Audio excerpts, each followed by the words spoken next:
GNFC limited Bharuch દ્વારા સાબરકાંઠા જિલ્લાના હિંમતનગર ખાતે એક રાસાયણિક ખાતર વિક્રેતા શિબિર તેમજ સાબરકાંઠા અરવલ્લી જિલ્લામાં છેલ્લા 19 વર્ષથી કાર્યરત એવા એચસી દવેનો નિવૃત્ત વિદાય સમારંભનું આયોજન કરવામાં આવ્યું।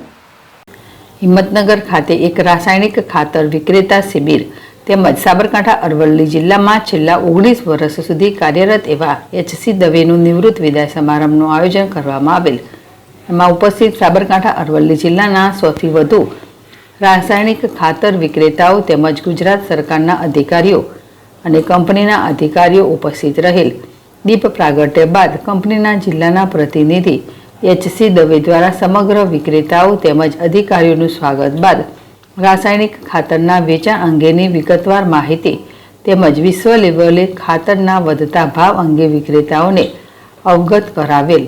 તેમજ સરકારના આદેશ મુજબ રાસાયણિક ખાતરનો સ્ટોક નિયમિત રીતે પીઓએસમાંથી કાઢવાની ભલામણ કરેલ। કંપનીના મેનેજર કે પટેલિયા દ્વારા રાસાયણિક ખાતરમાં ડીએપીનો ઉપયોગ ઘટાડી અન્ય એનપીકે ખાતરો વાપરવા તરફ ખેડૂતોને સમજાવવા વિક્રેતાઓનો આગ્રહ કરેલ। તેમજ પીએમ પ્રમાણે યોજના વિશે વિસ્તૃત માહિતી પૂરી પાડેલ। જિલ્લાના નાયબ ખેતી નિયામક દ્વારા સરકારના નિયમ મુજબ ખાતર વિતરણ કરવાની ભારપૂર્વક સલાહ આપવામાં આવેલ।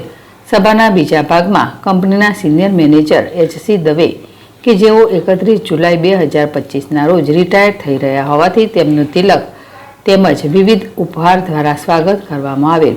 ઉપસ્થિત વિક્રેતાઓ દ્વારા એચસી દવેની સેવાને બિરદાવવામાં આવી તેમજ રિટાયરમેન્ટની શુભકામનાઓ પાઠવવામાં આવી। આજની સભામાં સીએચસી દવેના વિદાય સમારંભ વિવિધ કંપનીઓના જિલ્લા પ્રતિનિધિઓ ઉપસ્થિત રહેલ તેમજ તેમના દ્વારા કરવામાં આવેલ સેવાઓને બિરદાવવામાં આવેલ। આ પ્રસંગને બિરદાવવા કંપનીના રિટાયર થયેલા કંપનીના વિવિધ અધિકારીઓ પણ હાજર રહેલ તેમજ ન આવી શકેલ અધિકારીઓ દ્વારા વિડીયો કોન્ફરન્સના માધ્યમથી શુભકામનાઓ પાઠવવામાં આવેલ। સમગ્ર સભાનું સુંદર આયોજન તેમજ સંચાલન મનન પંચાલ જીએનએફસી ઈડર ઇન્ચાર્જ દ્વારા કરવામાં આવેલ।